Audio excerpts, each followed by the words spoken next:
We're in the presidential palace in Manila, where it's just over 100 days into the presidency of Rodrigo Duterte. In an exclusive first interview since he was sworn in, we talked to him about his controversial war on drugs and foreign policy, including deteriorating relations with the United States and potentially warming relations with China. The President of the Republic of the Philippines, Rodrigo Duterte, talks to Al Jazeera. Mr. President, thank you for talking to Al Jazeera. It's been a tumultuous start of a presidency for you, full of controversy, particularly about the war on drugs. But first, let's start with your background. You were raised in a politically inclined family. Your father was a governor. Your mother was a freedom fighter during the reign of former President Ferdinand Marcos. How has that affected your outlook? Profoundly, I would say.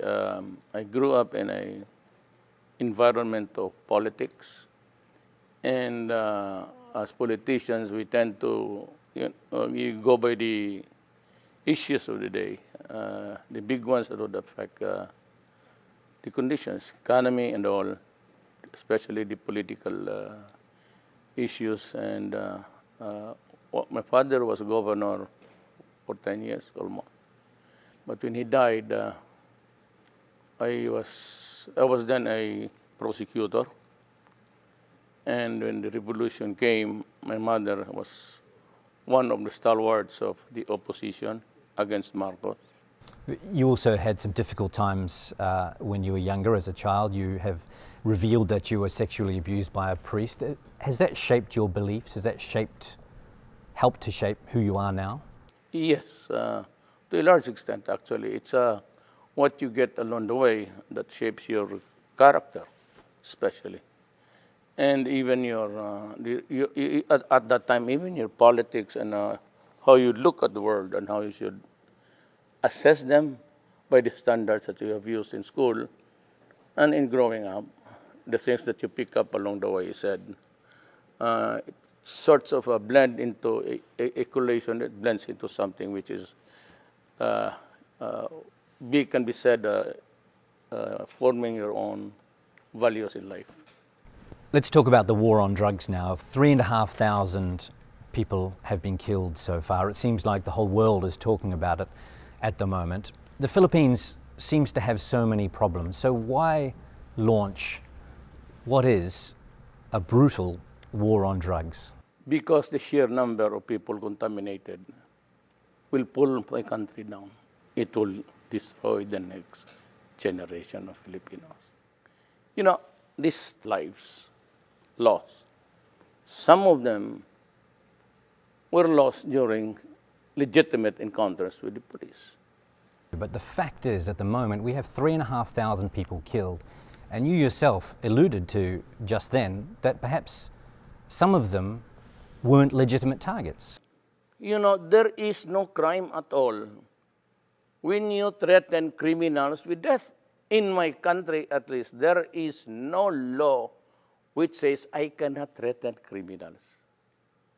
And that was the favorite, well, of course, the cliche that they used. It became a cliche over time. And when I was president, I said, we have 3 million, according to PDEA, 3 million drug addicts, not counting mine, because it's still going on.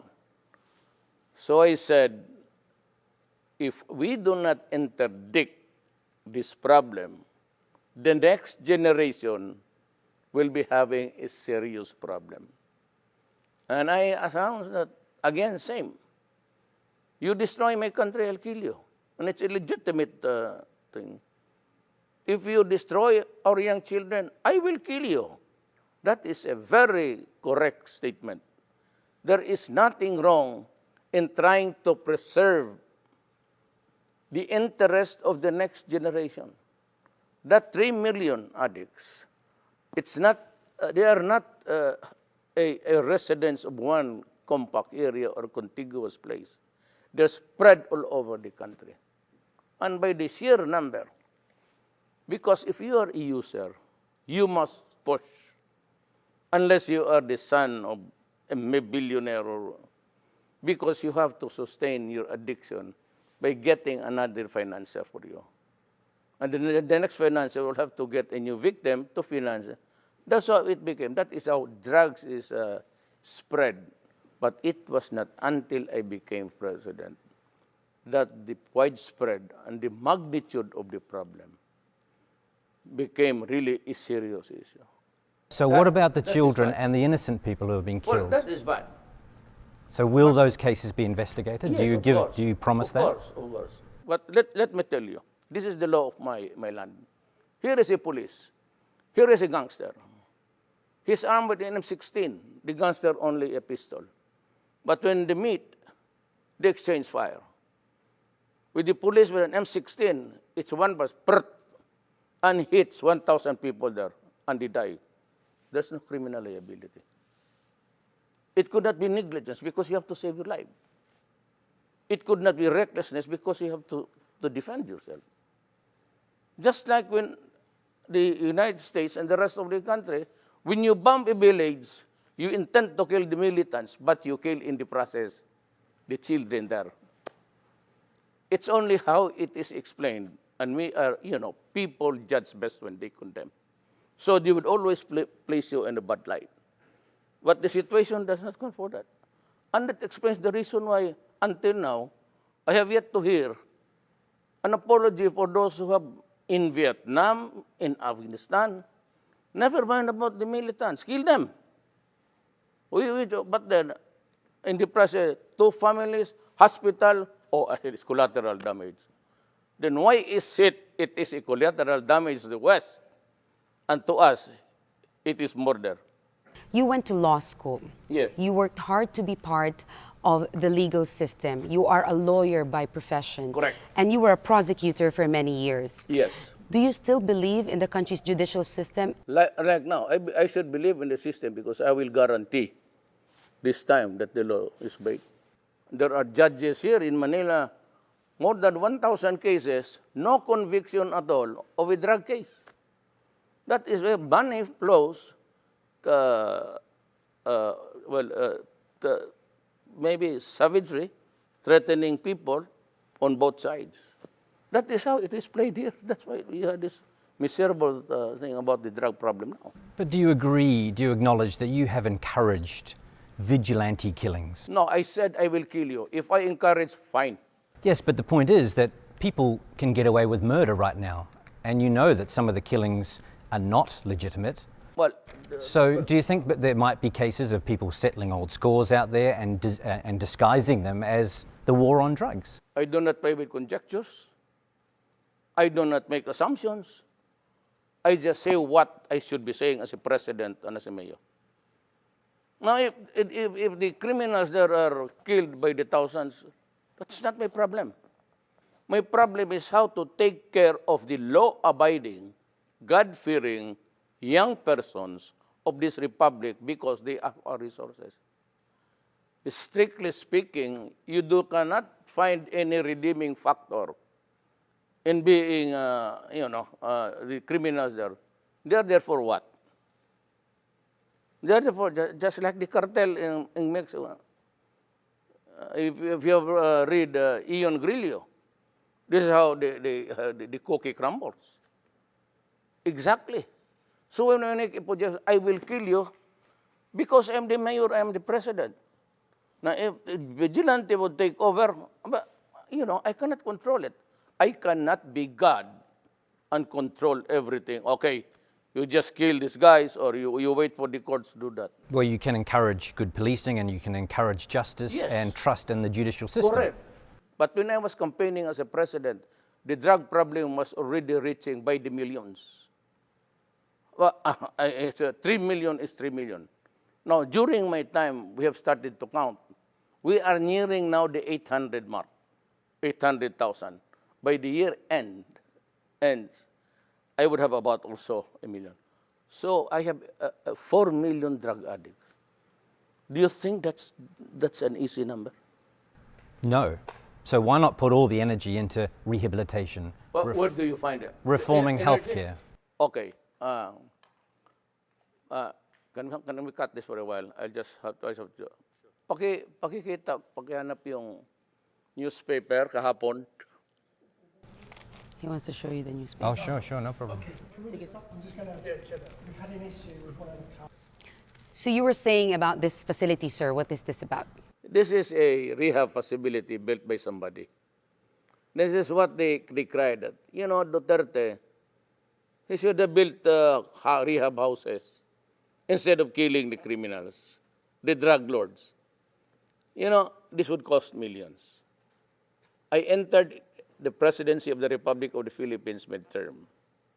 There is nothing at all left in that budget for this year, which was prepared by my predecessor, which was also prepared the other year to be implemented this year. The implementation does not contain any money.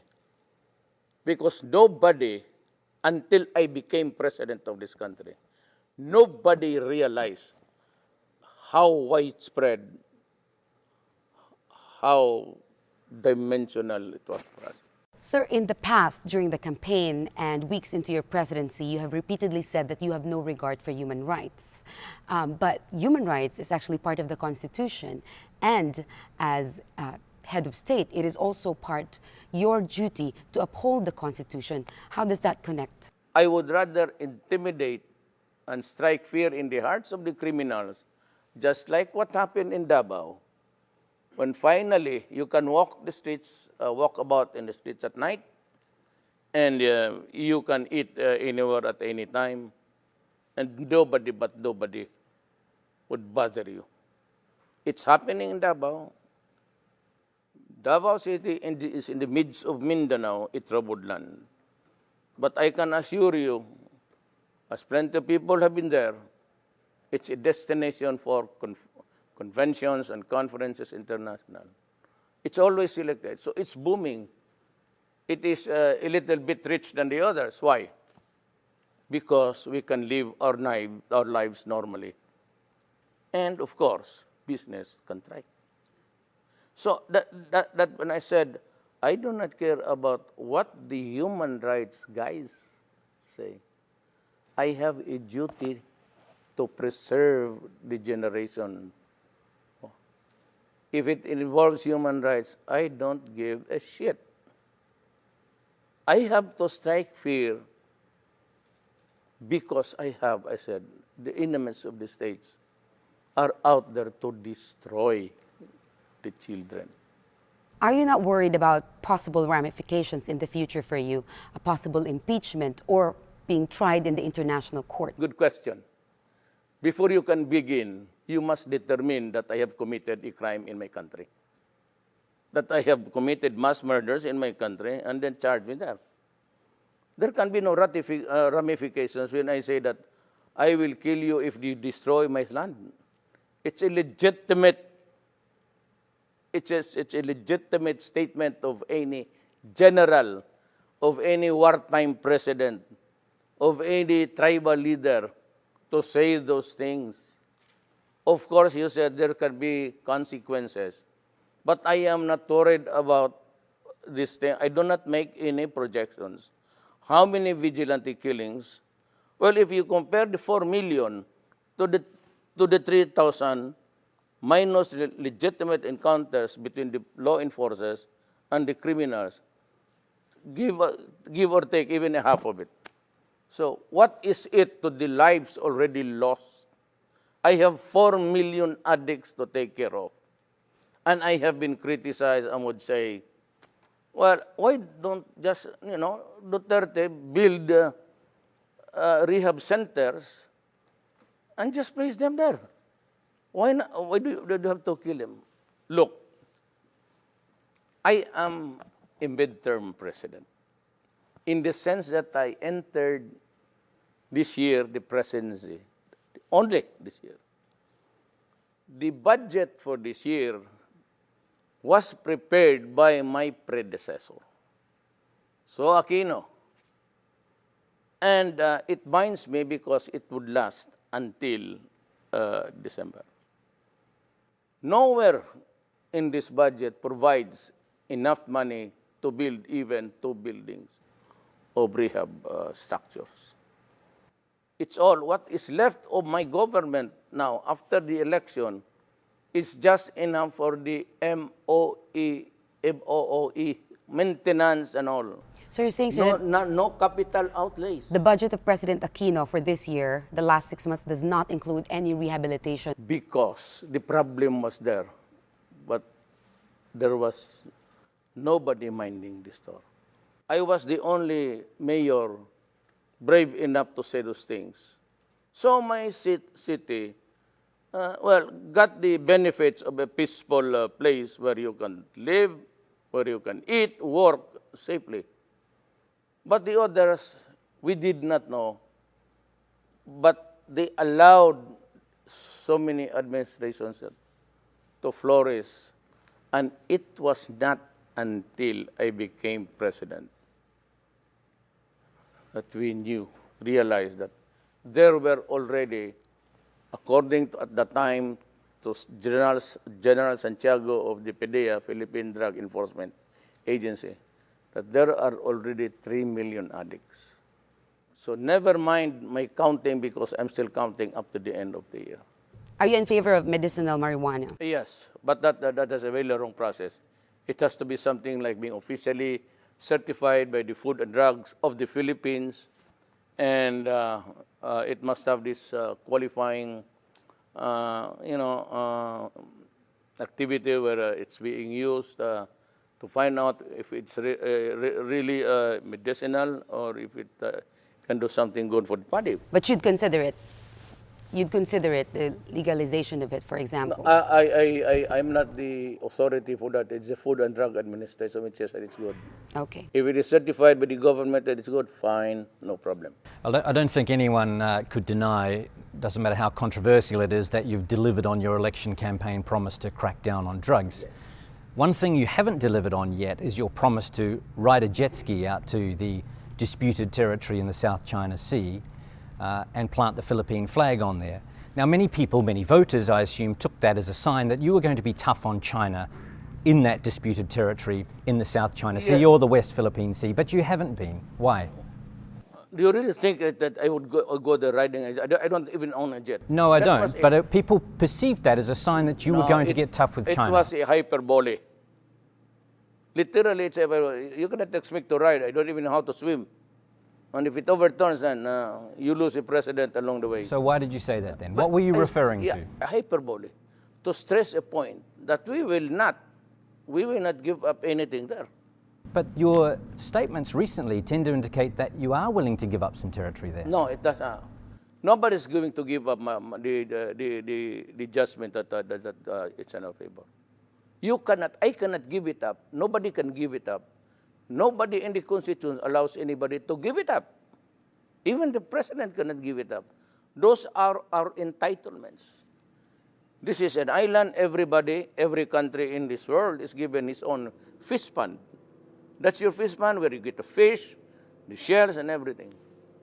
You cannot give it up. You can only negotiate to prevent war. Remember that okay, I'll push your logic to this logical conclusion. We have this judgment, right? Two things. I can go into a rage because it's being occupied. But remember, it is not a sovereignty that is there. It's the entitlement attached to it is the sovereignty. Okay? The other is to go into a rage and fight, and the other is to talk. What do you think will happen to my country if I choose to go to war? I fight alone? Or I would call upon the other countries to help me? Who? Who would die for my country except us? So we can only talk. And that's why they invited me for talks. I will go. But I will go with this paper.